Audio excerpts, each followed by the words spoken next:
দীঘা, মন্দারমণি, তাজপুর সহ দক্ষিণবঙ্গের বিস্তীর্ণ এলাকায় আজ থেকে প্রবল দুর্যোগের আশঙ্কা। দক্ষিণবঙ্গের উপকূলবর্তী এলাকায় বেলা বাড়ার সাথে সাথে বুধবার থেকে বিভিন্ন প্রান্তে হালকা মাঝারি বৃষ্টিপাত শুরু। পর্যটন শহর দীঘা সহ দক্ষিণবঙ্গের বিভিন্ন প্রান্তে বাড়তি সতর্কতা দেওয়া হয়েছে। সকাল থেকে আকাশের মুখ ভার, সেই সঙ্গে বইছে ঠান্ডা হাওয়া। কোথাও কোথাও আবার শুরু হয়েছে দু এক পশলা বৃষ্টি। হাওয়া অফিসের পূর্বাভাস বলছে বুধবার রাজ্যের প্রায় সকল জেলাতেই ঝড় বৃষ্টির সম্ভাবনা রয়েছে। নিম্নচাপ ও প্রাক বর্ষার জেরে বাংলায় আপাতত দুর্যোগের পূর্বাভাস। উপকূলবর্তী জেলায় শুরু হয়েছে ভারী বৃষ্টি। আগেই জানা গিয়েছিল জুন মাসের প্রথম সপ্তাহে রাজ্যে বর্ষার প্রবেশ করতে পারে, তবে তার আগেই সৃষ্ট নিম্নচাপ শক্তি। আবহাওয়া দফতর সূত্রে জানা যাচ্ছে বঙ্গোপসাগরে সৃষ্ট নিম্নচাপটি এরই মধ্যে সুস্পষ্ট নিম্নচাপে পরিণত হয়েছে। আগামী 24 ঘন্টায় এটি আরও শক্তি বৃদ্ধি করবে ও গভীর নিম্নচাপে রূপান্তরিত হবে।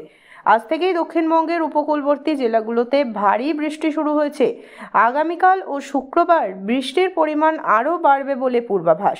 শহর কলকাতা সহ দক্ষিণবঙ্গ ও উত্তরবঙ্গের একাধিক জেলায় অতি ভারী বৃষ্টি হতে পারে বলে খবর। দীঘার সমুদ্র নিম্নচাপের দরুন ধীরে ধীরে উত্তাল হচ্ছে সমুদ্র সৈকত। সমুদ্রে পর্যটকদের নামতে মানা, চলছে সতর্কতা প্রচার। মৎস্যজীবীদের জন্য রয়েছে বিশেষ সতর্কতা। আজকের মধ্যে মৎস্যজীবীদের গভীর সমুদ্র থেকে ফেরার নির্দেশ। বঙ্গোপসাগরে ঘনীভূত নিম্নচাপের অভিমুখ দীঘা থেকে হলদিয়া পর্যন্ত বিস্তৃত রয়েছে, জানালেন পূর্ব মেদিনীপুর জেলাশাসক পূর্ণেন্দু মাঝি।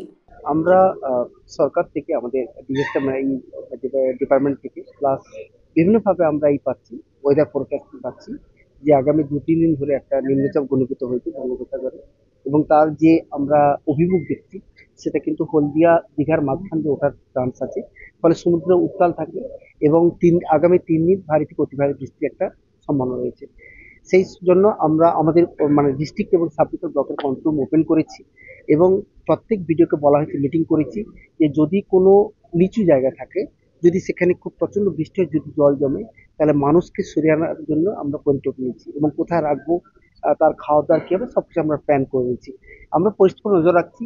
এছাড়া মন্দারমণি, দীঘা, তাজপুর, শঙ্করপুর যেখানে টুরিস্ট এখানে আসছেন, তারা সমুদ্রে স্নান করছেন, সেখানে কিন্তু আমাদের প্রতিনিয়ত আমাদের নজরদারি চলছে। পুলিশ থেকে নৈলা থেকে তার সংখ্যা বাড়ানো হচ্ছে, মাইকিং হচ্ছে, যাতে কেউ একটু দূরে না চলে যায়, যাতে কোনো বিপদ না ঘটে। এবং আমরা যেহেতু পরিস্থিতির উপর নজর রাখছি, যেরকম সিচুয়েশন হবে সেই মতো করে দরকার হলে আমরা টুরিস্টের উপর নিষেধাজ্ঞা রাখবো যে আর এই 1-2 দিন আমাদের সমুদ্রে যাতে কেউ না নামে তার আমরা আবেদন করবো। সতর্কতা কোনো জারি করা হয়েছে? আমি এই মুহূর্তে বলছি আমরা সবাই সতর্ক রয়েছি যে প্রচন্ড বৃষ্টি হতে পারে, তার জন্য যা যা প্রিপারেশন আমরা নিয়ে রেখেছি। মানে মাইকিং প্রচার বা এরকম লোক সারানো থ্রুআউট দ্য কোস্টাল লাইন যে সকল ব্লকগুলো রয়েছে সেখানে ননস্টপ মাইকিং চলছে এবং আমাদের যারা সমুদ্রে এখানে মৎস্যজীবীরা রয়েছে তাদেরকে আমরা বার্তা দিয়েছি আগামী 2-3 দিন যেন তারা সমুদ্রে মাছ ধরতে না যায়।